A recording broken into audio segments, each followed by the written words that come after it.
Եթե պետության ղեկավարը չի վճարվում ժողովրդի կողմից, ուրեմն պարտական չի ժողովրդին։ Եվ պարտականը նրան, ում կողմից որ վճարվում է։ Հիմա դուք պատկերացրեք, դուք ունեք մի կազմակերպություն, որ ունի տնօրեն, դուք սեփականատերն եք այդ կազմակերպության, բայց տնօրենը գումար չի վերցնում։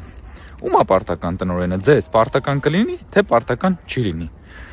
Ամենաթանկ ղեկավարը մեկ դրամանոց ղեկավարն է։ Ու երբ որ Տաշիր Սամոյի ներկայացուցիչները հայտարարում են, որ իրենց վարչապետը ստանալու է 1 դրամ, դա նշանակում է, որ նրանք պաշտոնապես անոնս են անում վերահաս կոռուպցիան, որովհետև պետությունը բարեգործական հիմնարկ չի։ Բյուջեն ձեր օբշյակը չի, որ դուք երբ ոնց ուզեք այդ բյուջեից հավելագրումներ անեք եւ ասեք, որ անվճար ենք աշխատում։ Ամենաթանկ ղեկավարը